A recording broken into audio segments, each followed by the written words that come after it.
And we are live. What's going on YouTube Live? It's your boy Billy Rowe. Today is Tuesday. I'd like to welcome you to the first row. And since it is Tuesday, to be specific, the last Tuesday of the month, that means it's time for a first row Intersation panel. We're actually waiting for one of our panelists, but we're going to get started nonetheless, because that's what we do. We get started. The party starts at 8 my time, 7 your time. So jumping in tonight, I want to jump in really quick. Tonight's going to be very fast paced, just because we have so much going on. A lot of us have so much going on. I have a lot going on at work, and I need to be present and accountable for the other things that I do outside of first row. So tonight, I want to welcome you to the first row. Tonight's topic is going to be the peacocking mentality. I'm really looking forward to this. Quick shout out. Unfortunately, JC, Jennifer Chambers, is stuck in an airport right now and not able to be on with us live. But this is a topic that she recommended for the first row to tackle as a panel topic, about the topic of, how sometimes we get caught up in this show off mentality, or what I call it, I'm going to date myself, the MTV Cribs mentality. And so that's where this topic originated from. I'm hoping that we do it justice. I'm always happy to have these open discussions. Tonight's panel, we're just going to keep it real quaint tonight. Tonight, we got the crowd fan favorite, Cousin Mo. He calls me Cousin Ro. Yeah, man, you haven't been on first row in a minute. I'm glad to see you back, and it's a panel, so I know you're going to drop some jewels and nuggets, but if you could say hello to the people, please. Thank you. Hello to the people. Power to the people. Hello to the people. As far as our other guests that we have here, Miss Terralyn, another fan favorite, especially by my female audience. They've been asking where you've been. They've missed you. And so I know they're going to be happy to see you tonight back in we're going to call it the driver's seat. What's going on, big brother Almighty and brother Bruce? Terralyn, if you can, I'm not sure if you know, but there you are, you're back. If you could say hello to the people, I'd appreciate it. Terralyn is on mute. There you are. Okay, there I am. I think I'm off mute now. I was working on it. Well, hey, Ro. It's so good to be back. And I missed you too. I missed you guys too. So I'm excited about tonight. Come and get that old soul feeling back. We need to, revitalize. Yeah, definitely. So, for those who are still new to the Intersation concept, well, let me make an announcement first. Unfortunately, due to some technology changes that YouTube has decided to implement, Intersations may be coming to an end as early as the end of August, just depending on if YouTube has the technology that is in place for us to continue to do these panel conversations and even the one-on-one Intersations, just because of the way that the website is set up. So hopefully we'll continue to have these going on strong throughout the remainder of this year and into next. But worst case scenario, we will still have individual content by our content producers that will be up and running for you to engage with as well. That being said, for those who don't know what an Intersation is, you're in for a treat. Intersation is simply this. When you take interview and conversation and merge the two together, you get what we call Intersation. Intersation, for me, I'm very fortunate to have tons of friends, family, acquaintances, coworkers, and a robust network of people that I interact with. And we have tons of conversations. And those conversations typically go beyond the surface level and into more deep and meaningful questions and probing things that ask you, like, what does that mean to you? Why do you think that way? Why is that your truth? Is that truth valid? All these things come up in the Intersations. All those things come up in the Intersations that I've been having personally by myself or with other people that I know. So Intersations for us on the YouTube First Row Network is literally opening up a lens into those conversations so that the growth that we've experienced on a one-on-one basis is now shared by the greater audience, by the greater demographic that is sharing the information and contributing. So though tonight you will see Brother Moses, Sister Terralyn, and myself interacting visually, realize that this is an interactive environment. And so we want you to be just as involved in this conversation. If you have an answer to somebody's question in the chat, feel free to chime in. If you have a question that you want to ask, feel free to ask it. Though you'll see us, we are not the ones running this particular conversation. This is a group conversation. So just jump in where you feel like you can best fit in. Get in, as I say, get in where you fit in. So other than that, let's get started tonight. I'm very excited about tonight's topic, the peacocking mentality. As always, you know what, because it's been so long since you guys have been on, let's give you guys an opportunity to reintroduce yourself, as Hova would say. Allow me to reintroduce myself. If you could, Cousin Mo, start it off, give a brief introduction to the people about who you are, what your role is on First Row, and yeah, we'll go with that. Those two things. Cousin Mo, I'm a husband, I'm a father, I believe in Black Jesus. I ought to say that all the time. Alumni of D. Morehouse College, man. Cousin Ro, man, we've been going back a long time. Hakuna Matata days since he could fit regular size shirts and stuff. You know, it's been about right. And so being a co-contributor to the First Row, it's been an honor, man. Even if we don't end and we're able to continue to provide some level of content and engagement, we'll see what happens on those changes. But yeah, I was introduced to the First Row by my cousin since we go way back. We have conversations like this. We've held conversations like this for years. And so it's always good to be on a great platform like that. So peace, y'all. Appreciate it. And Sister Terilyn, if you could please briefly introduce yourself to the people as well. And you're muted, by the way. I muted you back, so you have to unmute yourself. Okay, there we go. There you go. I would have just been talking. All right. Well, everyone out there, of course, as you've heard, Terilyn Singletary is pretty simple. I'm a coach, mom, grandma now, just a lot of different things. But Ro and I, actually, we met some years ago because I used to be in radio, and Ro was actually one of the first guests on my show. And anybody who watches First Row knows that Ro is articulate, Ro is deep, Ro will just sidebar and throw different things in a conversation. And immediately I was like, yeah, I like that guy. I like that. You know, so just the conversation and everything that we had, it kind of kept going from there. And we've both changed a lot throughout the years, but one thing that hasn't changed is our affinity for substantial conversation. It's all about something that means something, that's purposeful. And so that's what drew me to staying in contact with Billy. And when First Row happened, I was more than honored when he asked me to be a contributor here on the network. So it's one of the things that I do now in my life that I'm extremely proud of and very excited about. Always looking forward to what's coming next. Not only am I a contributor, but I'm also a fan of everyone on this network because I'm a fan of anything intellectual and substantial.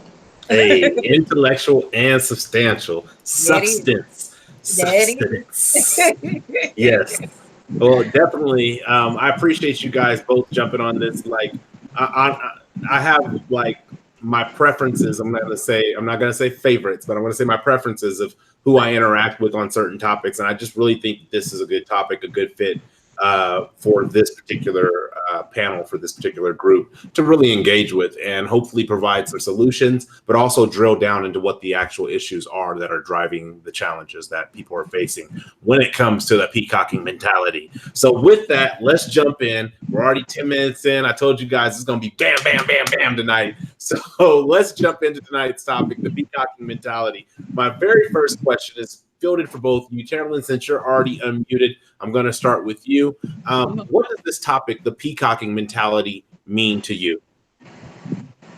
I think that initially, when I first heard it, the first thing I thought about was men and how in interactions with the opposite sex, and this is just from a female perspective because we never know the men's perspective. Well, I don't know that a lot of us really even listen to the man's perspective. But anyway, that's another conversation. It's another conversation. But the first thing that came to my mind was men and how they can posture, even just in general conversation. It doesn't have to be anything sexual or anything like that. It's just that sometimes it feels as though they want to leave you with a certain impression. But then I thought about it. Yeah, women do a lot of that too, though, just in a different type of way. I think we have more of an undertone when it comes to peacocking, where men are just pretty much in your face right out of So I thought this conversation might be interesting tonight to see some of the different ways in which throughout the discussion we'll be exploring how peacocking can relate to, of course, we know the sexual aspect is going to come up, but in other aspects as well. So that's the Okay. first thing that came to my mind when I saw it. All right, Cousin Mo, what you got? What does this topic mean to you? So peacocking to me is branding. It is marketing. It is advertising. It is sending that representative.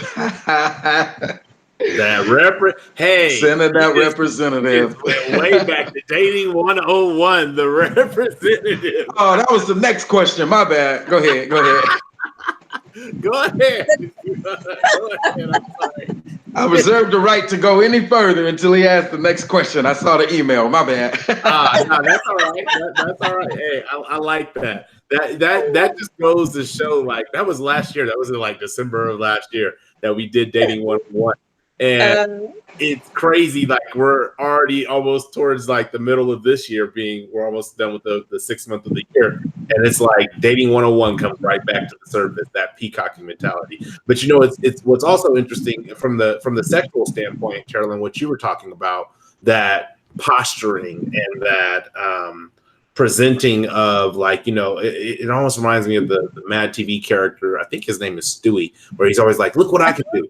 Look what I can do. And it's funny, it starts at a very young age where, well, for me, I never went through the ooh girl stage. I was like, hey, girls are pretty cool and I want to be around them as much as possible. Right.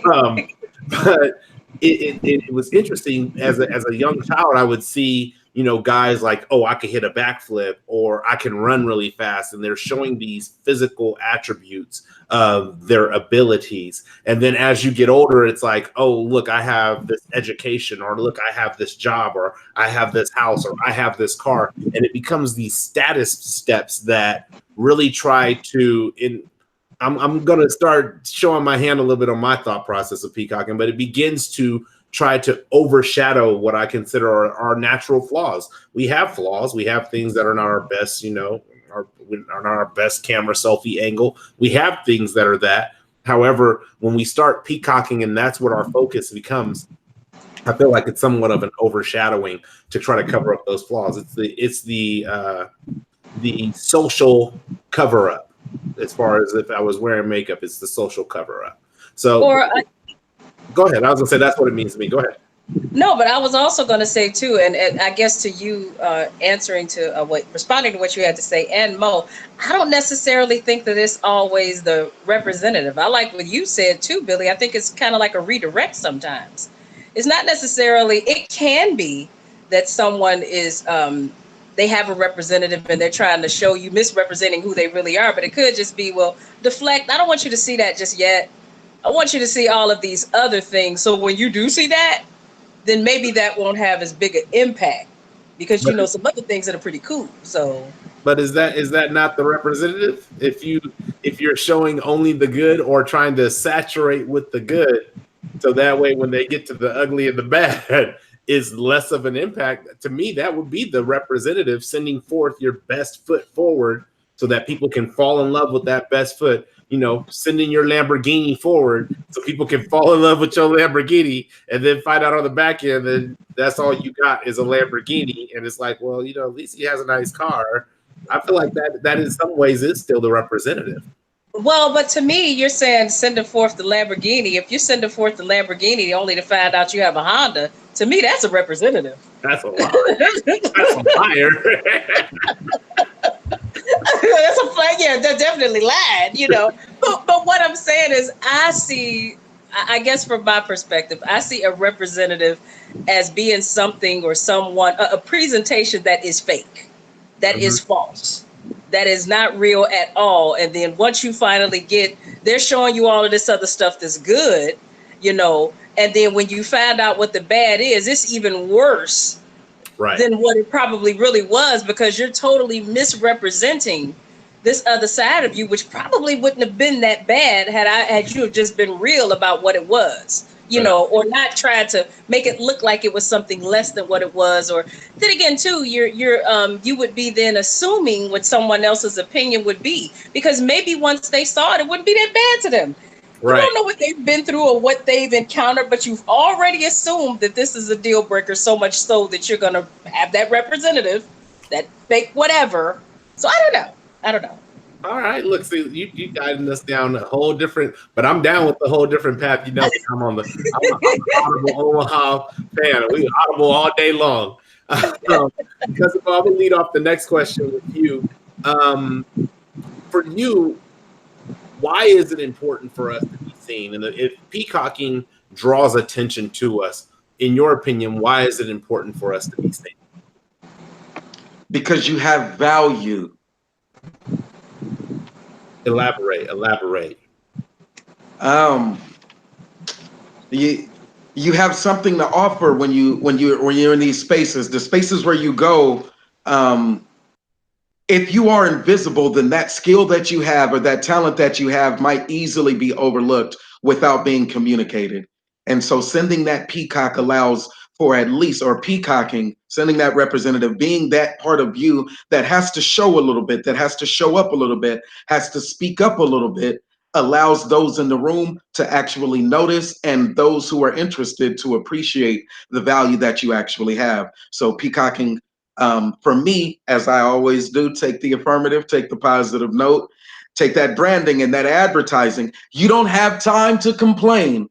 If you walk into a room full of hustlers, entrepreneurs, Congress people, and they're discussing HR 40, something that we've also discussed here as a panel, and they're having the conversation and considering putting it as a bill and pushing it to the floor, you don't have time to send the representative who is unpolished. You don't have time to send the person who may be a little rough behind the ears. You have to have that person who is articulate and sharp, the one who can give the good feel good stories about growing up in the church and learning about long suffering and patience, who's listening a little bit more, but they speak with a purpose, and they can tell you about their multifamily upbringing, and they could tell you that they're from a military family. Their father was a service member in the Army. Their brothers were in the Marines, and then themselves are a veteran of the United States Army. And so they learn discipline. They learn not to fatigue early. But that's the peacock that has to show up in the room. It has to be put on display so that they can say, look at me, so that they can appreciate it, and so that they can find some value that we know exists in that person. Do you think that value that exists in that person speaks for the greater group or group in that particular example? I think it speaks to just how busy we are. In that greater group, there are so many other peacocks, right? And their personal agendas are all flexing and they're all competing in a smaller space. So absolutely. Okay. I like that. Carolyn, what about you? Why do you think it's important for us to be seen? It's definitely important for you to be seen because we're all individuals and we all bring something unique to the table that the next person does not have. I think that a part of us existing is to make our own individual mark. And so peacocking on the positive, it can be something completely and totally positive in that you have to have something within yourself that says, I have this something special about me that I want to be seen, because like how Mo said, we are valuable. Everybody's valuable and everybody has something that they contribute that can be substantial and highly impactful. Now it's about you having something about yourself, or a way in which you bring forth that something about yourself that will get the attention of others if that's what you desire, and put your value and your purpose and those things out there. You know, it's funny because I took both really honestly, your first word and Moses' first word. Yours was unique and his was value. And so when asking that question, why is it important for us to be seen? It's really our unique value and putting that on display. And I think that, and I know Moses, cousin Mo, you're always going to go on the positive route whenever you absolutely positively can. And from that positive perspective, our unique value should be on display. We should have things that identify us, that show us to be different than the next person. Now, obviously, we'll have similarities, but there should be something unique about each and every one of us that nobody else can bring to the table. And I don't think it's unhealthy to display that. I think it's healthy because it drives people to want to sometimes assimilate those unique attributes into their personality or into their character database. But from the perspective of being seen in let's go to the primal aspect, being seen in the primal aspect of, I want to be the head lion. I want to be the head ram. I want to be, the head gorilla. I want to be this person who gets all the attention, has all the sway, has all the influence. I think where that becomes important to be seen or to be that person really is driven from the business aspect. I'm conflicted, but I don't see that as being the necessity in the community aspect. In the business aspect, you need to have clear leaders, people that people can follow, get behind, support, and move initiatives forward. However, I think sometimes what happens is that bleeds over into the community where you as a community should be making your decisions together. Yeah, you might have a natural leader. However, that I want to be seen. I mean, Cousin Mo, you remember when we used to sit in on a couple of the city council meetings, we would sit in and all these things would be being discussed. And you have kids in the room who are trying to say, hey, can we talk one at a time? And you have adults who are arguing like children. So being influenced with that, it's like you get your desire to be seen becomes so great that you can't even hear or see anybody else. And so for me, the importance of being seen almost goes hand in hand with the importance of being heard when it comes in the community, comes down to the community. The importance of being seen in the business world is more about your promotability, how you can ascend in the ranks. And that's where I think it's important to be seen in different ways, depending on the environment that you're in. The next question that I have for you guys is, it's easy. I guess the best way to put it is it's easy as the older generation to look back at the younger generation and be like, oh, you guys are different than we were when we were growing up. Like, for instance, we played outside. Y'all play on video games all day or on cell phones all day. It's easy to look back at them and say that you guys are the deterioration of the future. However, for me, the question that was raised when I was dealing with this or creating this content was, is peacocking really a new part of today's society, today's culture due to social media? Or is it really just more present and visible because of social media? What are your guys' thoughts about that? Absolutely. I mean, I think that social media has just redesigned the way in which people can peacock. They can do it on a larger scale. They can, a whole lot more people can see what's going on with you with less effort than what it used to be back in the day. So I don't think it's anything that's new. It's just been revolutionized to be done in a way that's more efficient and that's going to travel faster. And of course, is a whole lot more financially feasible than what it used to be back in the day. You know, if you Right. wanted to be seen on a much larger scale, it was going to cost you quite a bit of money. I mean, remember when they talked about the drug dealers and CDs out of the trunk to their car to try to get Mm-hmm. the music spread? That was like the only way back then. You know, imagine. Well, we don't have to imagine. We know what it's like with the resources now to have the same type of goals and how fast that can travel and how much further that can be accomplished. So it's just been redesigned.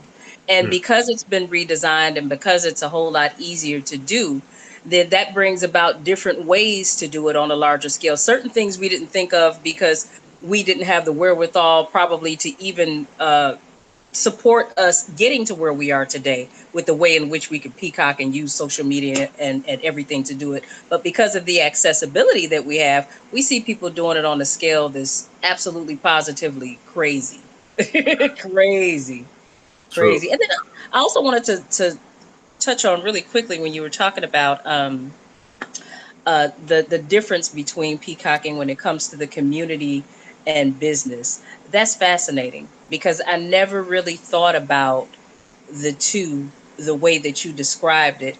However, I think that it's something that's extremely important within the community. I like the way that you talked about the personal connection to the community when it comes to peacocking and being seen. That's important. But I think too, if we want to take and merge community with business more, which I think specifically in our community needs to be done, I Right. think that there's a combined focus and effort. There needs to be more intention when it comes Mm-hmm. to peacocking, to take and merge that gap in between the two, because as you pointed out in this conversation, there is a correlation there. Now bridging the gap, I think, is what's going to work to really and truly solidify where these new generations can help to take, uh, using social media and peacocking and all of that to blow up the businesses. And it Right. all starts within the community. So I just wanted to say that. No, thank you for adding to that. I agree with you 100%. Like, yeah, it's going to take some peacocking, but let's have more, like you said, intentional peacocking. Like, Right. not just randomly, I want to be the one who's the next Martin Luther King peacocking. No, I don't. We don't need that. Exactly. Cousin Mo, what about for you? Do you feel like peacocking is really just part of today's culture that's being highlighted now because of social media, or was it in existence in your opinion previously? And if I so, think, if it was in existence previously, like, where do you feel like it originated from? yeah, so it's absolutely been in our culture. It's a must. It's a necessity. Um, I think in many times our survival in history has been predicated upon our ability to peacock effectively. The Chicken George, for example, um, the movie Roots, or the reenactment of the movie Roots. Is that the one with Jesse Smollett in it? And they kind of go through some phases there. Um, the Book of Moses is another one that reflects on history. Um, and it shows examples where, had it not been for peacocking, then there was no house nigga. Mm.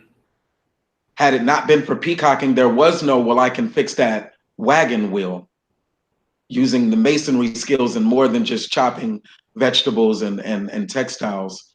Um, but they were hunters, they were soldiers, they were everything that they had to be. They had to, yes, a boss, their way through to survive. And so, because it was still inherent upon them to be peacock, there was a little bit that they passed along to us, even out of fear of what could happen to a Negro, what could happen to a Black man, what could happen to an American descendant of slavery who was not putting his best face on going out in certain spaces. And in some of the spaces where we go, corporate America included, um, if we want to be successful, we put on that face. Not just social media, we can see it now. And even with social media, at some points, it can be to the detriment, because your authentic self may seep through a little bit on social media unless you peacock. Mm. Protecting your ID, your identity, or even protecting those family members who may not have already complied with all of the man's laws and such. You know, they may still they Right. still got some meat on them bones in them closets. You can't just post that on social media, so you just got to show the domino table rather than what's going on Around the domino table, right? around the domino table. And it's not that you don't love your family. Those some of the reunions, and I know I'm getting a little long with it. Some of those reunions are kind of hard, because even if I don't choose to, smoke marijuana or any of those things, that doesn't mean I necessarily have a problem with it. And so I'm here with my family, but at the same time, if I show you how we really living in this little 2-bedroom home, but we family right here. Anyway, so I Right. peacock. Then there might. So I peacock to cover some of that up. Absolutely. I like that. Hey, what's going on, Mark Anthony? Thanks for joining us. Appreciate you being on live. Let's, because I want to keep the pace moving forward. Mark Anthony, by the way, says good to see Terrell and Moses and Billy. He's happy to see all of us. So glad that you made it live. Haven't seen you live in a while. Because Moses, you kind of touched on this a little bit already in your last answer. But Carolyn, I want to hear what your thoughts are. Is it natural to want people to see your accomplishments? And if you could approach it from, like, as we're children to parents, and then move into as we move out of that stage and how we carry that into our adulthood life. Well, absolutely. I think that, when you're a kid, it's important to have, and this is because you haven't come to a space of really knowing who you are, and that affirmation is important in shaping and helping you to validate direction. So, of course, when you're younger, then yes, it's important for someone to see your accomplishments, for someone to see the things that you're doing and actually validate a lot of things that you're doing and the way that you're thinking. As you cross over that threshold and you start to get a little bit older and you start to come into who you are, and now you're more confident if you've had some of that validation, you've had some of that encouragement. Maybe you've had someone around you that gave you validation, but then even stretched you beyond what you thought.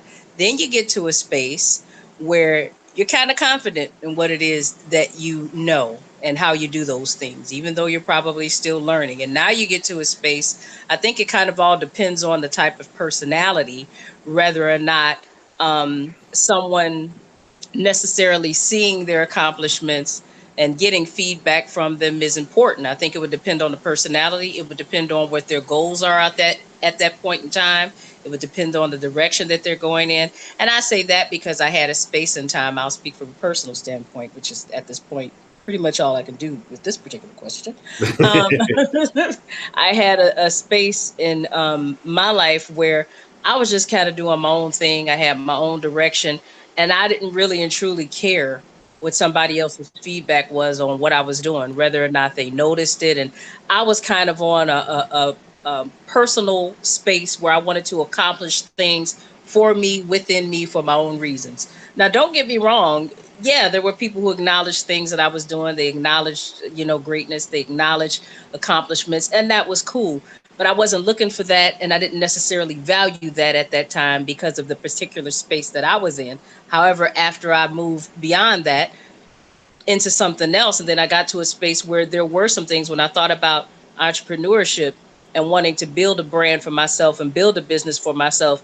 Now those interactions and those connections and some of that additional validation is important because the goal is important. The intentions are different, So I think that that can kind of take shape depending on who you are and where you plan to go. But whether or not one is even willing, whether or not that's even valuable to them at all, I think would have a lot to do with how that was supported and channeled when they were young. If Mm. you're a person who tends to stay kind of inside, if you're more of an introvert, yeah, you want to be noticed, but then again, you don't know how to deal with it. And you're not comfortable with it, and okay, then that might not be cool for you. So the peacocking thing again, I think everybody wants to be noticed, whether or not you're willing to put yourself in a space to deal with the recognition that comes with that, because there's a good and bad side to that. Right. It's not always With a attention comes attention. That's right. That's right. So I mean, if you're going into it, with the rose-colored glasses, and you're thinking that, okay, hey, this is what I want, and this is what I'm going to gain from this, which a lot of people do. They only see the one side of it. There's another side that's coming with that, and that's why some people would choose not to play ball at all because they don't want the other side. That doesn't mean that they wouldn't like it, but there's something else that comes with it. So I like what you're saying, and I honestly, even in forming that question, I didn't think about the fluidity of that, wanting to have your accomplishments acknowledged, and then maybe moving into a place of not really caring whether anybody sees it, and then moving back into a place where you care again about that validation, about that affirmation. So I like that you bring that fluidity aspect to it. It's also, it's interesting because when you think about wanting to have your accomplishments seen and wanting to have that validation, sometimes where you may think that external validation is going to be that uplifting factor, it's not. It's almost like when you build up a tolerance to a drug. If you have a painkiller that you take and you build up a tolerance to it, I feel like you can build up a tolerance to that validation. You can build up a tolerance to that attention. And now instead of doing backflips, you got to do backflips off of the top of buildings. And now instead of off top of buildings, you got to do triple 15 backflips out of an airplane. And you kind of escalate in order to try to get that validation. And so that's something else that fluidity brings into mind for me. And then the last thing that you said, as far as with one may come more than one thing, with one piece of attention may come other attentions that you don't want. I was just having a conversation with somebody yesterday about habits and how we can identify a habit. What's going on, cousin? We can identify a habit and say, okay, this is not a good habit for us. So let's say the habit is, it could be anything. The habit is whatever. And we identify it as a negative habit. And then, but there's something about that habit that we want, whether it's a drug-based habit or a promiscuity habit or whatever. It could be anything. Whatever the habit is, there's something in there that we want, but we choose to interact with the part that we want. And we try to ignore the fact that there's these other things that come with the habit, which is the reason we do the habit in the first place. Yep. So that I like how you tie that in when it comes to that validation or that affirmation or that attention that, we may want, the 6-figure, 7-figure position, but we don't want the limelight that comes with that. We don't want, if we get a divorce like Jeff Bezos, for that to be publicized and for it to be like all that attention's on it. It's like, no, I want the 7 figures. I just don't want the attention. Well, with that attention of making that 7 figures, that is probably something that comes along with that. Cousin Mo, what do you? Oh, go ahead. What you got? I was going to say, I think too, that's one of the things that's great about this network as a whole, because when you take and look at the content as a whole, there's balance and there's a defined focus. What does this mean with peacocking? Well, what it means is that if you everybody, especially us people who we're in business, you're going to peacock, you have to peacock. It's a part of the game. There are things that come with it. But if you have focus and you have balance, then you won't have to do those extra somersaults and all of those different things, because you've already decided what type of validation and what type of attention you want for what it is that you're doing. I think the only way you get into a space where you're doing a bunch of extra somersaults and this and that is if you're just looking for a bunch of attention, but with no real focus, basis, or purpose as to why you're getting this attention and who's your audience for the attention that you want to get. You and I talked about that a little bit earlier on.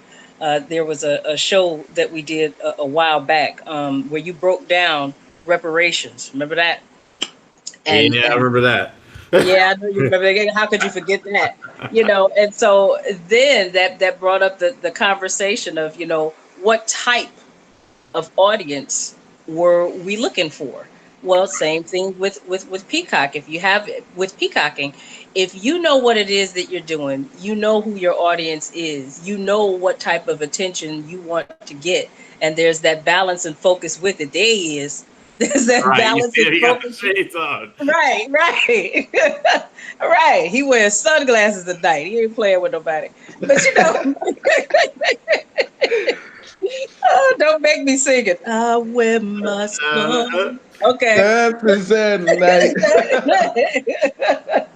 Let me get back on topic. But if you know what it is that you're doing, why you're doing, if you know the why and you know who it is that you're speaking to, then that's going to keep you from just being, all over the place and a fool to try and get more and more and more from people who are really not, or maybe even shouldn't be your audience. So, it has to be focused and it has to be in a specific context. I think in order for it to stay balanced and healthy and something that you can use rather than allowing it to use you.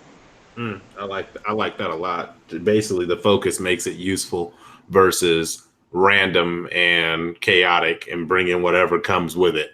Right, because you can become peacocking's bitch if you don't watch yourself. Exactly. You could. You very well could. Cousin Mo, this question, I want to kind of reform it for you because I know you have a passion and a love for music. And I too have a passion and a love for music. And I remember when I used to do music, for me, it was never about like, I want to sell thousands of albums and have everybody bumping my stuff. It was literally like, I don't like what I hear on the radio. I want to hear something more positive, and I'm going to make it. And so fortunately, my brother Brandon was dope with the beats and good with the lyrics, and I was good with the lyrics. And so we would write our own music to the extent where we had tons of songs and tons of music to listen to. So for you, is it natural to want people to see your accomplishment when it comes to areas for you that you're passionate about, like music? Is it natural for you want people to see that? Or is there, or I'll add in addition to that, is there just a select audience that you want to see that? So it's expected. And so if you're somebody who tries to achieve those things that you believe to be expected, some people aren't wired that way, right? So they have things that they are driven towards, naturally driven towards, like I would say my brother DJ, he was a gamer. He could design games in his own head. He could create them with cutout cards. If you gave him like Post-it notes or whatever, he could like create cards like the real Yu-Gi-Oh before Yu-Gi-Oh. And he even would market them and have everybody in the neighborhood playing those type of games. Yeah, I rolled a 16-sided die in my day with another 16-sided die. He would get like little figurines. He would do like up and above him, but he was a kid. Right. And he was a kid. And so there are some natural, when we say natural, I'm trying to think back, as long as you could be doing something, if that's what you could naturally do, then that's different than being somebody who just accepts, oh, I think I'm supposed to do, I'm supposed to get married, I'm supposed to get my education, I'm supposed to get a good job, I'm supposed to have 2.5 kids, I'm supposed to have the house with the picket fence, my credit score should be over 750, and stocks, bonds, 401ks, and perfect teeth, I guess, is another one. The expectations that can pull you rather than things that you're just driven towards naturally. I mean, and so if that's who you are, then absolutely, being pulled is different. Complying is different. If you just go with the expectations, it's different. So you will comply. You will comply. And therefore, peacocking then just becomes a part of the delicate fabric of our social normalization process, if you will. That's just how we're socialized, is go along to get along, do what you have to do what you must, survival of the fittest.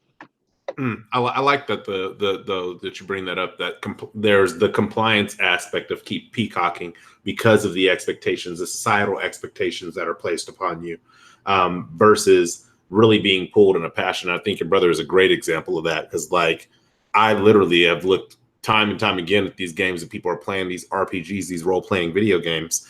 And it's like, yeah, I had a guy that I grew up with who drew these out on pieces of paper and like had power levels and all kinds of stuff that he did just from a simple passion. And I was like, man, the difference of having, I think part of it is the difference of the neighborhood you grew up in, where we grew up at some point, our parents were like, okay, you need to stop drawing these pictures and you need to go and get a job, going back to that societal compliance. Whereas if there's another kid who like is thinking of what Yu-Gi-Oh ended up being, they're like, hey, this is a great idea. You should draw some more characters and then really do some detail on a couple of them, put them on a card and sell them to kids who want to fight each other with cards. Like that night and day difference takes peacocking, which I don't think your brother was peacocking about the games that he created. I think it just liked making the games. But taking that peacocking mentality and saying, yeah, be seen with this. It's not just a hobby. It's not just something that you like to do. This is something that other people would like to do if you were to peacock and put it out there. So I'm going to go on the side of positivity with you on that one, that you could positively peacock that one. Well, I appreciate you, brother. Hey, join the positivity train. It's a movement. Start a love train. For my next question, and either one of you can jump in on this, can you truly pursue greatness without showing off your achievements? Is there really, and I think, Moses, you've touched on this a little bit, but is there really a healthy level of peacocking that can be necessary to achieve greatness? Not in America, not in this America. It just will not happen. If you want to pursue greatness, greatness is still going to be defined by the social stratifications, those barriers, those ceilings that you're trying to break. As you're trying to break into those new spaces, it's going to demand more and more. Show me, what have you done? And more ability to articulate some of the things that you've done in a concise manner. Right now, today, if you want to go and do something successful, you're going to have an elevator a speech or a pitch. You got to be able to present it to somebody who can say, I know somebody else. My brother's example, those parents who could say, stop drawing on that, versus that mom who worked at the Sacramento County Office of Education, who could bring him those Post-it notes and papers and things from the office. They were just going to throw it away or recycle it. Some people would have said that was employee theft or something. She was taking all of them notebooks and things. But she knew that the development of that mind was something needed, because at Grant High School, that was pre-STEM courses. That was Right. That was the ability to go work on a car. Go over there and work on that car instead of doing the games that he actually loved. Him and Mikey ended up doing a competition. And I remember seeing their glass trophy that they won like third grade, because Mikey had the ability to integrate it on computers and all of that stuff. Yep. And so once they matched together and paired off, they actually won. But you can't get there if your schools are underfunded. You can't get there if your parents are underemployed, and that their salaries are not even at a basic minimum to sustain themselves, or to keep up with the rent, or to keep up with the flow of the rate of inflation. I'm going on and on. I'm gonna stop right there. No, okay. Hey, well, nah, you speaking, you're preaching and you're speaking, so I'm with it. Carolyn, what do you have to add to that, or what are your thoughts about that? Agreed. You have to show up, and you have to put out there why you're as dope as you say you are. And it's not what you do, it's the way you do it. If you do it in a way, and there are different personalities, everybody has their own agenda, if you're doing it in a way to try to build collectively, then you're going to put across who you are, and you don't have to water yourself down any at all, but you can put it out there in a way that draws people to you and draws people in, makes them want to connect and build with you. Or you could be one of those people where you just pretty much want everybody to know what you do and know that you're the best. And if they're lucky, they'd be able to grab onto your coattails and work up under you. Just all depends on the type of person that you are. But it's absolutely positively necessary for you to put yourself out there like that. It's funny because what you guys are talking about reminds me of like all the conversations I have about First Row. And it's not in my opinion, it's not me peacocking, oh yeah, I got a YouTube channel, because people were like, oh, what is it? And I talk about it like, hell, it's a channel that we talk about growth and uplifting things. There's a couple different content producers on it. I'm one of them, and you should check it out. And it's funny because I remember when I first started getting on YouTube, it was like I was looking at how many people were on live at the exact time that we're on, and part of that was me doing the analytics to figure out what time should I put certain shows at so that I can have people be available to watch that show live and interact with it. But then when it started to shift for me to like, oh, there was only 17 people live. Oh, there was only 8 people live. I completely stopped looking at the number. I said, you know what? That's not the overall goal of the network. Is not, oh, I want to have 5 million people live. Yeah, that would be nice, but that's not the overall goal. Because if I can change or influence 5 different people, not 5 million, 5 different people to think differently, interact differently, to articulate their thoughts differently. If I can influence that, that's much greater than having 5 million people who ain't going to do anything that we talk about, or they're not going to apply or implement anything that we speak about. So, Absolutely.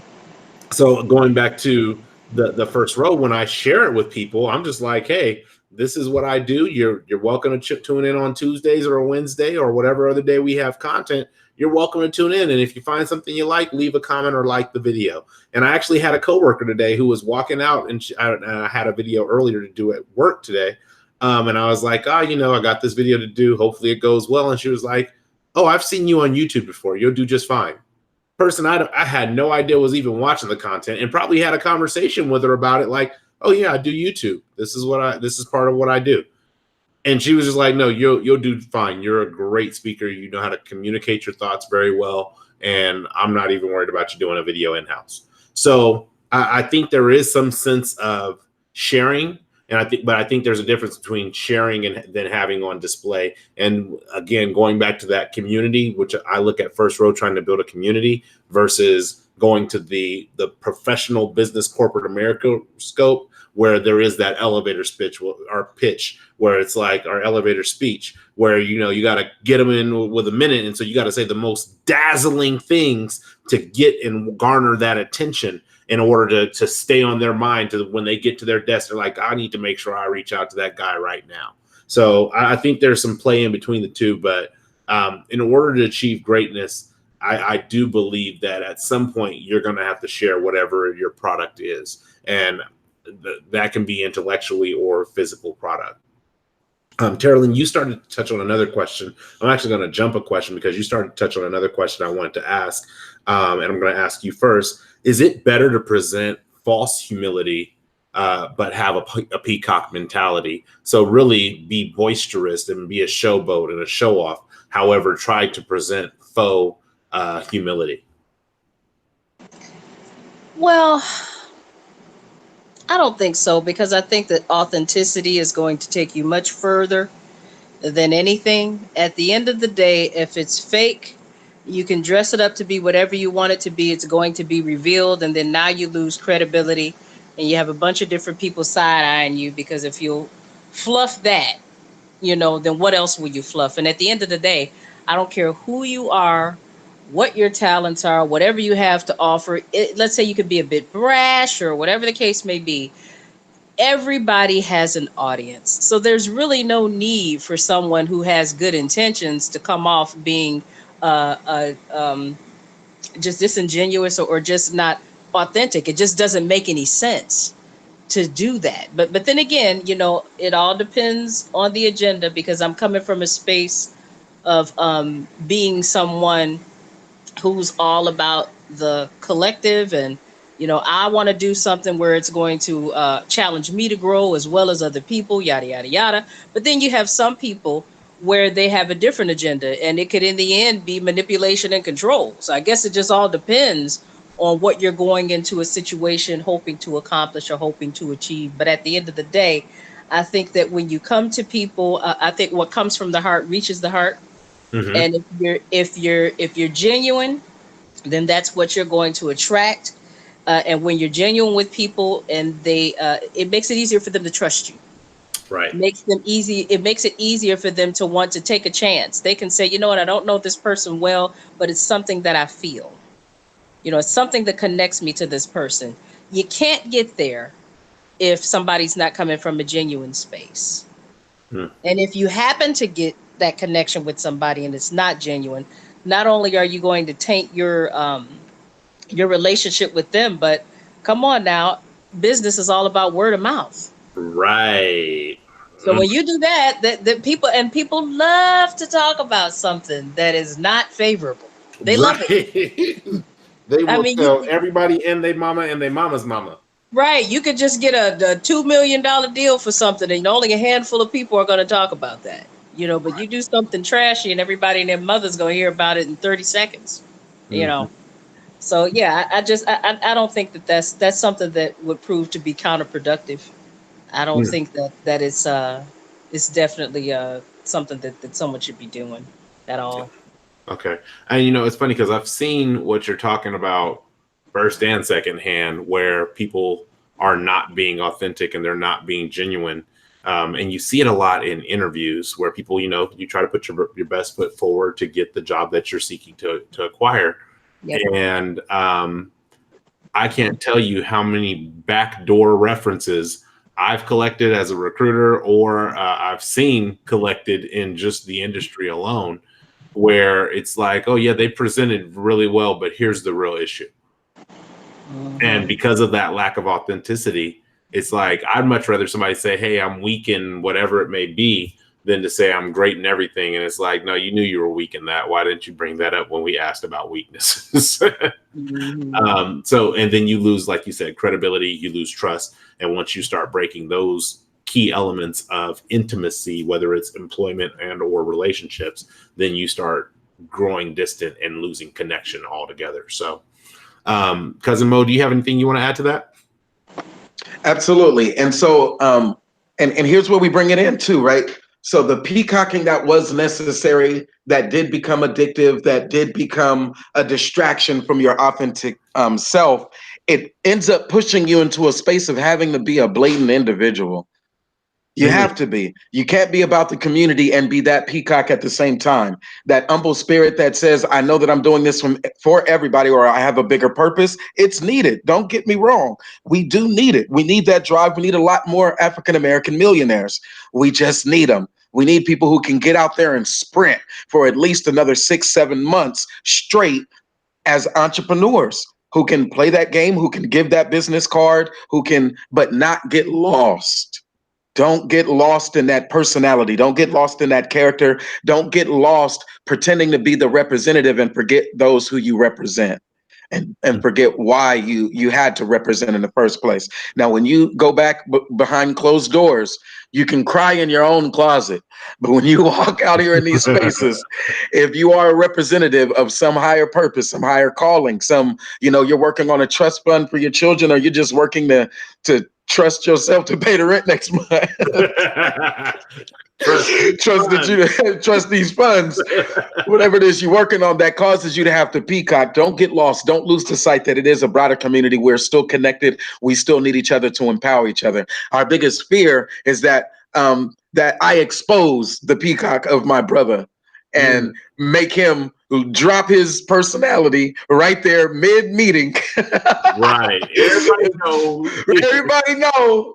And I don't want to have, because others may have some cultural nuances to where even if their non-so peacock was showing, we wouldn't even recognize it. Sometimes we do, but we're not in a position of authority to even question it. Even if we bring it up, they have ways to turn the whole meeting around and make us look like we were wrong for it. I'm like, did y'all just hear what he said? It was probably one of the most idiotic things I've ever heard. This dude just basically said that an entire demographic of African-American people who grew up from the 50s to the 2020s are still high-risk loans with a thin file or just bet. We still can't get a 750 credit score based on the perception of this one person in the meeting. He's showing his prejudice. His slip is showing. He's being biased. If I'm the one who points that out in a meeting, my authentic self wants to call him on it immediately and just say it somewhat like that. That was a bit racist, or that was a bit, he's being condescending, or but then guess what they will say? They will say, oh, Moses is now urban and aggressive and hostile. Moses can lose if his peacock isn't showing. Other cultures still have a protection around their peacock. So my biggest fear is I slip up and somebody else's peacock comes down, my brother, and I offend them. Or likewise, my second fear is probably that my peacock actually falls when I'm in corporate America or on social media where my identity is not protected. My brand, something is said that damages my brand, something that will prevent my advertising or my positive advertising of my sense of purpose, or that my value is misunderstood because of the way it's interpreted and such. So long way around it. It's a necessary evil. It is a necessary thing. But right now, we can't afford not to have our peacock showing.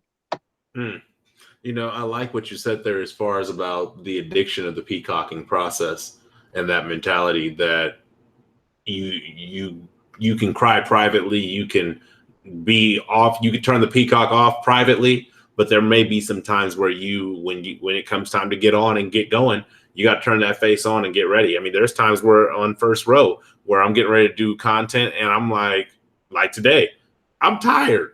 I would like to just be on my couch with my feet up watching Netflix and Handmaid's Tale. That's what I would like to be doing. However, I also enjoy the growth that comes with these conversations, and I'm genuinely interested in growth. So I know that there's going to be days that I have to push myself beyond just what I want to do or what I'm going to be comfortable with. And in those days, maybe I do turn on some of my peacock when it comes to the charm and the energy and the inquisitive nature of the questions that I ask. But then there's times where I just, when the camera's not rolling, I have good days and I have bad days just like everybody else. I just don't go on social media and blast them off and say, you know, pray for me for this and do this for me. And, oh, this person has done me wrong and this person's done me wrong. I don't do all that. But I like that you bring up the addiction aspect of peacocking. I think that is something that each individual needs to really do some self-reflection on in order to find out if they are addicted to the peacocking mentality, and where if they're not showing something, if they're not showing, I don't mean substance. It's okay to show substance every single day, but if they're not showing something of what they perceive to be value, of their unique value, they're not showing those things, and they feel like they don't have that unique value. And I think that that's a slippery slope to step on, and you can find yourself trapped in a loop of trying to validate who you are.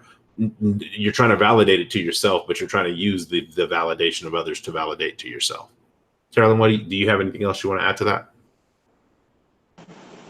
No, I think you guys pretty much nailed it with that. You did. You did. You guys have definitely brought up some different aspects of this topic that I hadn't considered. Very interesting. Well, we're getting ready to move into the aspect that I know you did consider. Is there a space where wanting to be seen becomes toxic? And one of the things you started off with was in the sexual aspect, wanting to be seen in the sexual aspect, wanting to be seen in the dating and the relation aspects. Is there a place where wanting to be seen and having this peacocking mentality can become toxic and or harmful to us or others? I think so. I think that nowadays, I think that when it comes to just connecting with one another, whatever your sexual preference may be, there's so much emphasis on being noticed that people kind of become caricatures of themselves instead of just allowing things to naturally happen, natural attraction and things to happen. It's like the peacocking in that context is a part of the game. And I don't think a lot of times that it really needs to be. It's kind of like and I guess because I'm an old soul, it's kind of like the days of you just being out and about and there just being a natural attraction in a coffee shop, and none of that exists anymore. Now there's airbrushing and Instagram model type crap. They expect for, I mean, you just, I don't even, it's so not natural anymore. And that's that to me, peacocking in that context is just where normal people can kind of get lost in that. Mm-hmm. Or just be put outside of that, because to me it's just so extreme and Right. so natural. So yeah, I think it's toxic in that context when it gets to a space where people are not just comfortable just going out and being and letting attraction just happen instead of posturing for something to happen. I don't know. No, I like what you're talking about, because that, man, I tell you, I got trust issues when it comes to the airbrush. Like, look, I As don't you need you to should. look like a cat. I need you to look like who you look like when I meet you in person. Because Exactly. if I walk past you in person, but I've seen a picture of you, and that means you don't look like the picture that I've seen, so I don't know that I'm Mhm. looking for you, there's a problem there for me. And like I said, I got trust issues when it comes to that, because I'm like, how you take so many pictures, but none of them look like you? Like, Exactly. and before I jump to you, cousin Mo, go ahead. What you got? You came under unmuted. Yeah, that's that branding and advertising, man. That's it. Got you. Go That's ahead. not, I don't even see how that's branding and advertising, because you're not even branding and advertising who you really are. I mean, you could call it that. I totally get what you're saying, Mo. Totally get it. But Man, like, let me say, like, Madam C.J. Walker was one of the ballingest women back in the day. And what were her lines? Her lines were to make people peacock better, make it easier. Like, to if there's a way that you can do your hair and you feel a certain way convenienced by it, and it's not related to attraction. If there's a way that men could live without having to do all of these extra push-ups, like you can see Cousin Ro, he putting the steroids right in the arm muscle right there. Hold on, y'all can't see my camera. My bad. He put them right here. It'll come on in. And you learn that growing up. You learn how to flex. You learn how to posture. You learn that physical attributes matter. You learn that that smile goes a long way. And so there's things that psychologically have us bound to that part of the peacock where it's not just a learned behavior, even though it is mostly, but it is also a functioning part of our persona. And so, yeah, I think that if it's toxic, it might be like when we're saying if you're doing it willfully to deceive, then okay. But in many cases, I look at it as just the branding and advertising that one feels they must do for whatever reasons they have. Carolyn, you were going to say something, but I have a question for you as well. Mhm. So, let's go back to peacocking in the dating world, and this is something that I've seen happen quite frequently. And you already know my stance on this. Um, you see somebody who meets somebody for the first time, or they decide they're going to go on their first date, and they go above and beyond on this first date. I mean, flowers, 5-star restaurant, like just a really nice night. I'm not saying it's not a nice night, but you already know me. I'm on that tiered dating system. If you ain't reached that tier, you you ain't gonna get that kind of treatment. You will get coffee and a walk, and I don't drink coffee, so I'll get me a tea and we'll take a walk. And I want to find out about your mind, because all this lip moving at a 5-star restaurant, you can tell me whatever you want to be because you're wowed or you're wined and you're dined. For you, do you feel like in the dating world that level of peacocking is necessary? And I'll give you one additional thing. Is it necessary, or is it reasonable if you have the means? It's absolutely positively not necessary. I think that from a social standpoint, a lot of people have been made to think that it is, but it's absolutely positively not. But some people, if you have the means, of course, if that's the representation that you want to give of yourself, and if you want to establish that as the level to which you do what you do, then I mean, there's absolutely nothing wrong with it. It's your money, you work for it, you do what you want, how you want. But it's absolutely positively not necessary. And I think that if it were something that someone were going to do, and it was in a different time other than now, where superficiality runs the world, you know what I'm saying? Just money runs the world. There's not a whole lot of substance that's going around.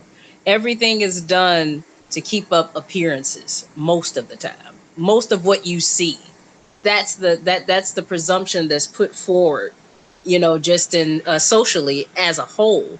So in this day and age, not only is it not necessary, I just don't think that it's wise. I don't think that it's wise if you're looking to try and make a substantial connection with someone that's based on mind, body, and spirit. The last thing you want to be doing is putting something financial at the forefront, you Right. know. So Financial is mind, body, and spirit. Yeah, that's not a good one. exactly, I don't think that that's something and I know from the perspective of just women, a lot of people think that with women that that's what they require, and some women do. But women who are looking for substance, they don't care anything about that. They Mm. don't care anything about that. Do they care about a man who's secure? Absolutely. Do they care about a man who has some type of moral fiber? Absolutely. Yes, they care about those things. They don't want somebody who's happy living out of a dumpster, or who's Right. right, or who's in his 40s and hasn't established anything in his life. Of course, anybody would care about that. And that would be the same if it were a guy who were trying to relate to a woman. All that's granted, so when we're talking about the basic foundation of who an adult person is, of course people care about those things. So because they care about those things, if someone's coming to the table and they can show that with their time on the planet that they're an independent, secure, moral person, then that money stuff is always going to be secondary. If you're talking about someone who's mature and looking for something that's substantial and not superficial. Right, because money comes and money goes, and if Absolutely. that's the contingency upon our relationship, or upon which our relationship is based, Lord help you if you lose the job that was bringing that money. You done lost your relationship too. Comes in waves. And even if you're an entrepreneur and you have your own business, those things can change too. Economies change and all of that. I've been employee and employer. You know. So I mean, it comes and goes, but yeah. Fair enough.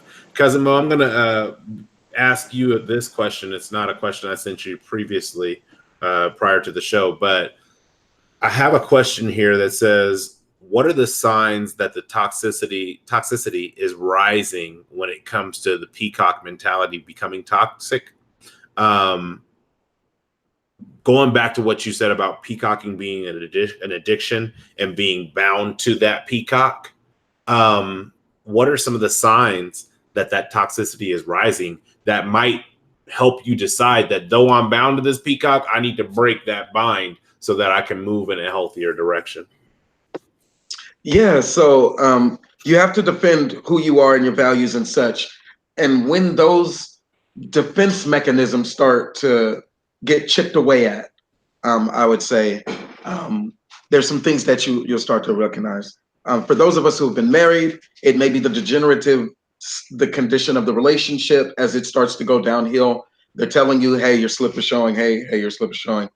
And rather than be able to take advice anymore, you've moved into a space of just being hard-hearted, cold, callous. I know you want to fight. That personality that you've created, that you've moved into a space, and that it's starting to have some resonance in the world. It's starting to have its own traction. Your peacock has its own bank account, so it has its own 401k. Your business got a business. It's got other mouths to feed. That persona there, that LLC is moving in a space now, and so you want to protect it. You could start seeing it get toxic, where now you're starting to cut off people, to look down on people who otherwise could have been a benefit to it, right? Right. And so the attitude, the personality, the spiritual sense that you may have had when it used to be humble, when it was just a peacock and you understood this was just a representative, it was something that you were in control of. You could turn it on. You knew you could turn it off, although you realized that for the most part, you were always going to be on. If you assumed yourself to be an entrepreneur, you were always working. This business was yours. There were no hours. It was 24/7. At any time, the phone could ring and it could be an opportunity to further that business. That purpose was a 24/7. If I'm breathing, I'm still living my purpose type purpose. It wasn't one that was like a 9 to 5 scripted. Just let me do this. I mean, when you have something that's that deep and that's moving, you're going to want to protect it. And there will be times where it becomes so valuable to you that you're not willing to accept any criticism, and that you are at the point where you may have to cut off some people who otherwise could have been a benefit, or you start feeling that way. And so that's when the toxicity levels, I still can't say the word no, but the toxicity levels are showing. That's symptomatic. But again, there's times where it's called for. Okay, I like that. Terrell, I'm sorry, I thought you had unmuted. Was there anything you wanted to add to that? No, sir. Mo nailed it as usual. Yeah, I like that. I do too. When you see those systems, those value systems begin to deteriorate or be chipped away at, I like that. I actually wrote that down. So I got two more questions that I want to ask, and we're actually then going to wrap the Intersation panel. But before I do that, I want to give those who are still with us live the opportunity to begin to place in the live chat what you're taking away from this conversation tonight, or if there's something that you would like us to take away that we haven't mentioned in regards to the peacocking mentality. Please put that in the chat now so we can shout it out before we wrap. My next question, second to last question for you guys, because, you know, Cousin Mo, you're always about positivity, and on First Row, we're always about what is the solution? What's the how-to? How do we overcome? How do we move through the adversity?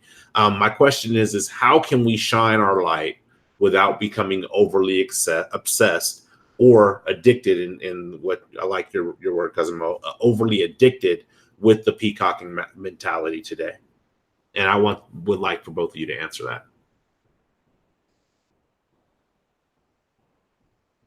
3, 2. My bad. I was struggling with the mute button, like a pop-up or something came up from one of my other screens. And so I had to, anyway, say the last part, how can we shine our light without becoming overly addicted? Overly addicted with the peacocking mentality, correct. Absolutely. And so with that, there was one big thing that was brought out, even in this conversation, that is focus, focus, focus.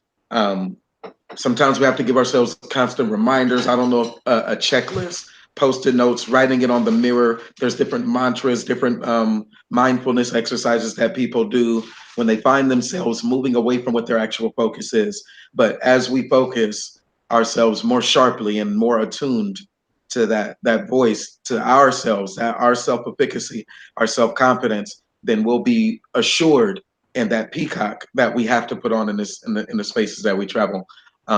So being focused, being mindful, being aware, being cognizant, um, that allows you to shine that light because now you're listening more, you're attuned, you're in offense and defense mode.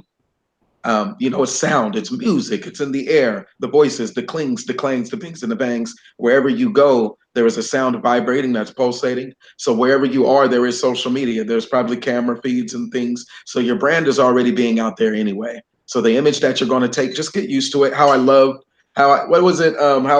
to love the nuke or whatever it was. There was an old book that was about the nuclear weapon and the Cold War and how they learned to look at that thing that they were most afraid of, which is the destruction of the whole planet due to these nuclear missiles that were out at the time, America versus US. And so someone wrote a book, How I Learned to Love the Nuclear Weapon, how I learned to love the peacock, or that part of you that has to perform when you're on.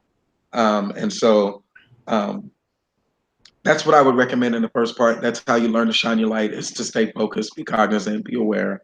And then that focus will also allow the second part, the defense, to protect yourself against that addictive behavior. What we really find ourselves addicted to is those victories or that benefits that we get along the way. Right. And for some of the downtrodden, they've gotten addicted to failing. I hate to say it, but it's true. They've come to anticipate failure, to where that they could have accomplished, they've said, no, I can't do it. I've lost too many times. And so small goals or small victories is another form of failure. Right. So focus in on those big important ones, stay focused. It will also be your defense mechanism against that addictive behavior, those arising levels of symptomatic toxicity. Toxicity. You got that I think one. I got it right. You got it right. That's fine. That was an insider why that was funny, but all right. Charlie, what do you have to add to that? Or what are your thoughts on that? How can we shine our light today without becoming overly obsessed with the peacocking mentality? Best way to shine your light is to go into any situation trying to fulfill a purpose and to be of service to someone else. If you're going into something and it's about other people and you're on the back burner, which I'm a firm believer in, I think each and every one of us, because we have our individual gifts. Based upon those gifts, we have an individual purpose. And in order to have that purpose, which is going to fuel that passion, you have to be in a space of wanting to serve others with it, which is exactly what you do on First Row. When you're at the center of whatever it is that you're doing, then it's really easy to fall into the trap of just the constant peacocking and getting addicted to what comes with it. And that's because you're serving self. But I think that when you're serving others, then that puts a completely and totally different context. You're so busy with your head down, listening to feedback, looking at the ways in which people are viewing different things. In this particular context, your content. It'll fuel new ideas. Your focus is not on you and it's on service. So then, therefore, it's kind of hard to get centered upon what you're getting from something because you're looking at what the community is getting from your service that you're offering to them. So I think that service and a purpose with that service is going to fuel passion and is going to keep the balance going so that you don't get addicted to what you, the individual, would be getting any accolades or anything like that from your works. I like that. The centric aspect being that trap because it gets you caught in euphoria. It gets you Oh, caught yeah. in that bliss of look what I can do. Look what I did. Oh, let's do something else and let's show them other things that I can do and the other things that I've done.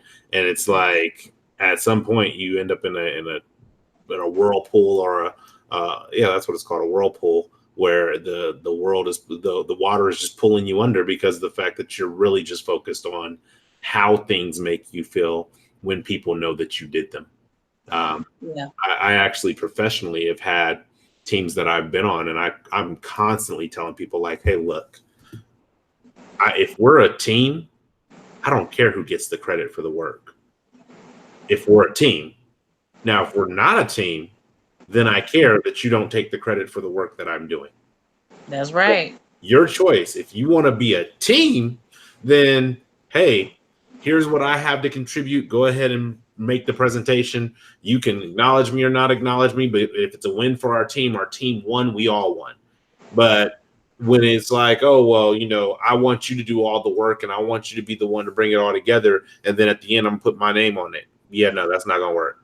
And it's not about me being centric, but it's about me being the synergy is supposed to be built amongst the team. And if there's no synergy to build amongst, then there's no reason why I should give you the credit for whatever it is that I've produced. Now, if my job is that, and I don't like that, then it's my responsibility to change my job and move myself into a role where I don't put things forward that I don't get credit and acknowledgement for.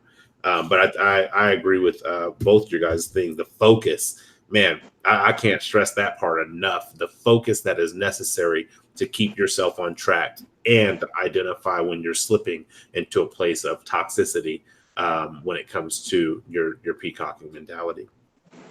So I got one thing here from Mark Anthony. He says his takeaway from tonight is there's always a time, place, and context to attracting attention to ourselves. Absolutely. As they say in the Bible, seed time and harvest. There's always a seed, a time, and a harvest that takes place. And if you are out of step with those things when it comes to attracting attention to yourself, or if I'm attracting attention to myself, typically the outcome is not favorable for you. So good takeaway from tonight. And as we are at the last question, the same question at every end of every Intersation is for both of you. If there were 2 points that you would want the people who are watching either via live or via the replay to take away from tonight's conversations, what would they be? Be intentional about being seen and heard, but do it from a space of service. It's going to build you to be bigger and greater than you've ever wanted to be, and it's going to be an even more awesome feeling when you see how many other people you can take with you along that journey. Okay, gotcha. And Cousin Mo, what you got? Let me see. I said, protect yourself, your identity. In business, you are never not at work. On social media, protect yourself, your brand. Tonight I spoke about my own personal family. I normally don't go too personal.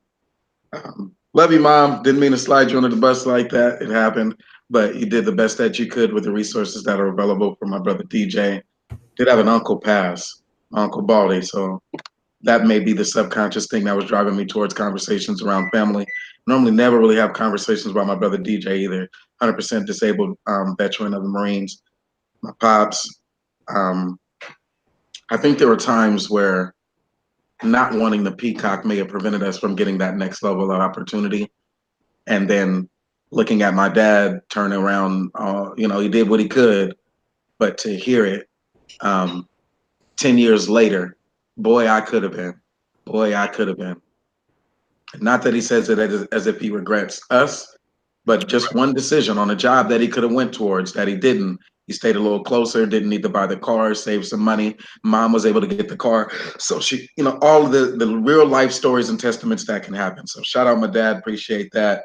For those in the chat, like the man said, if there's a time and place for everything, peacocking including, you don't want to be that person who 10 years later did not tell your story effectively when you had that opportunity. So please know that there are some positives. If you take anything away, there are some positives. We talked about entrepreneurship, economics, being in the meetings.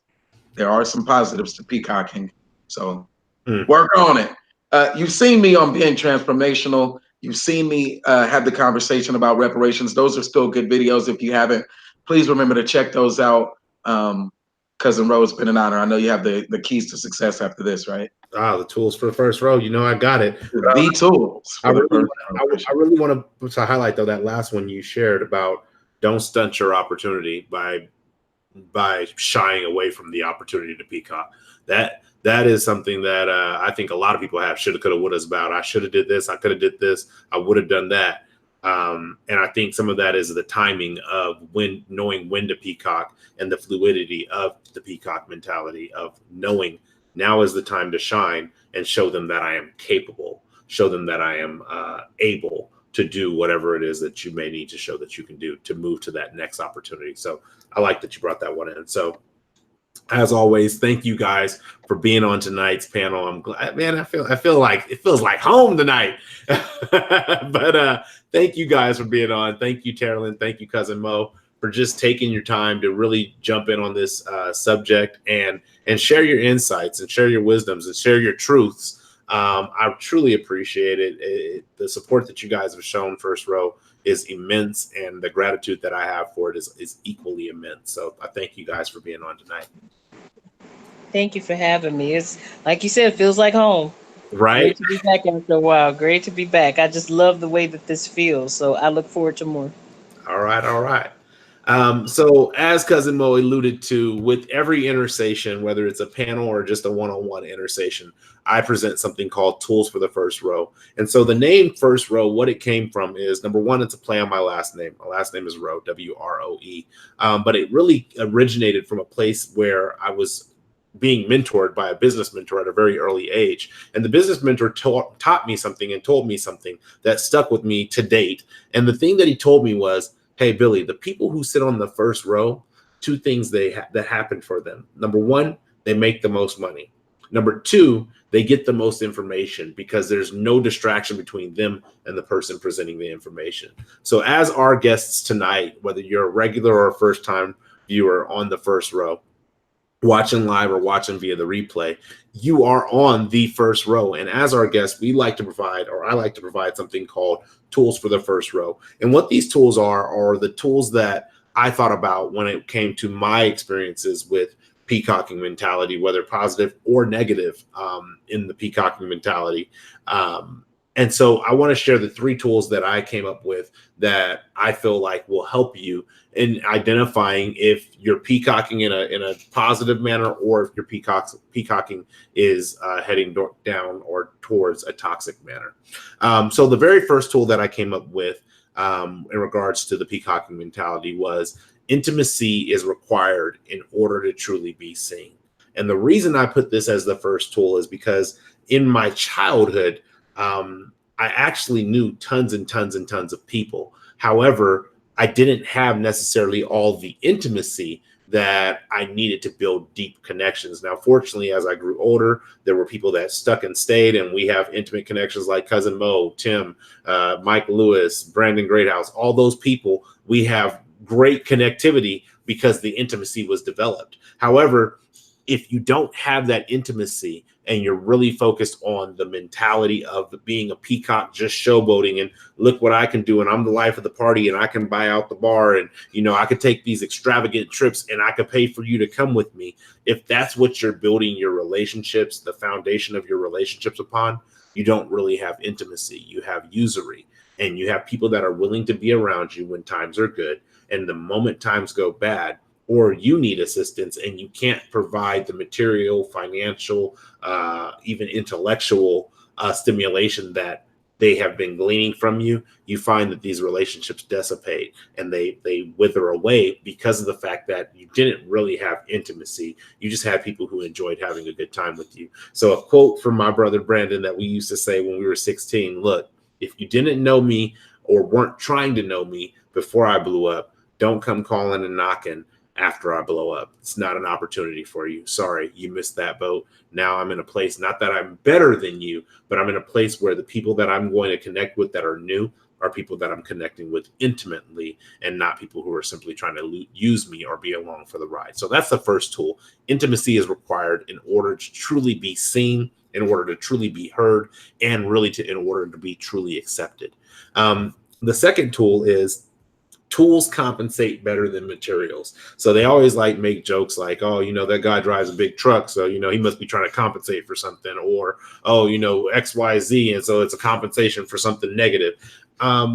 Really, the material things that we get, whether it's a house, a car, a job, whatever it may be, materialistic things, they don't compensate better than tools. And so having the right tool and or having the right knowledge on how to use the tool, that's what really garners more influence and garners more I guess I'm going to use the word cohesiveness with people to really believe that you're somebody who has the things that you have. And so when I started thinking about this, I started thinking about physical tools. And I started thinking about, having a ratchet wrench and being able to ratchet down a nut or a lug.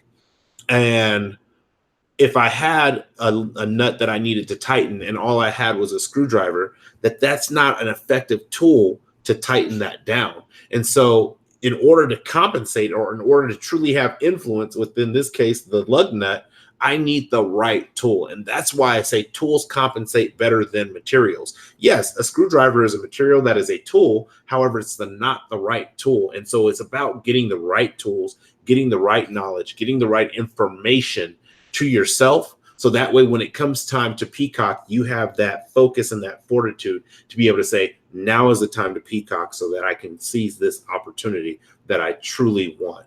And also have that same focus to say, now is the time for me to be quiet and not draw attention to myself and allow this room to be what it needs to be.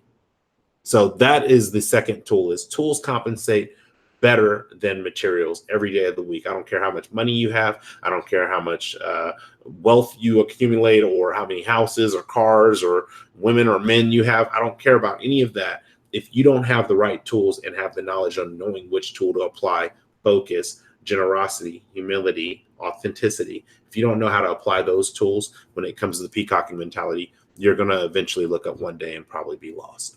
And then the third and the final tool when it comes to the peacocking mentality is, if a peacocking mentality is required for success, and I don't mean like a temporary to season opportunity. However, what I mean is, if it's required for success every single day, you have to peacock, then your success is a trend at best.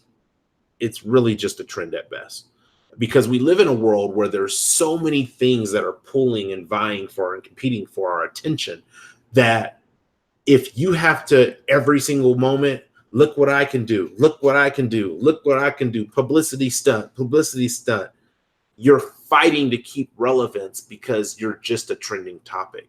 So if what you're doing requires 24/7 peacocking, you might want to assess what you're doing and find out if that's the trend that you really want to be, because there's going to come a time where no matter what you do, if in the sense of addiction to peacocking, no matter what you do, it will never be enough. Your 15 minutes of fame, 16 minutes of fame, 36 years of fame will come to an end. And if all you have is the peacocking to fall back on, that will not be effective enough to garner the attention and get the validation that you are seeking. Spend some time with yourself, reflect deeply, and find out what it is that is your purpose, and move and peacock intentionally in those things. So those are the three tools that I came up with when it comes to the peacocking mentality. The first one being intimacy is required in order to truly be seen, heard, or accepted. The second one is tools compensate better than materials. And then the third one is, if you have to peacock 24/7, then you're a trend at best. Find something that is going to be more purpose driven. So I thank you guys for being on tonight again. Cousin Mo, Carolyn, I thank you guys for being on with us tonight as well. Extreme Picks, welcome. You caught us at the tail end, but you're welcome to watch the replay. Thank you guys for all the support and the love that you guys have shown First Row, and tapping in and joining in on these conversations and sharing your insights as well. The next time that we won't be live, but the next piece of content that will come up on the First Row will be tomorrow. It will be a Wednesday word. I will have to unfortunately pre-record it because of the fact that I have other obligations in the evening that I have to be at during the Wednesday word time. However, the topic will be your personal sewer.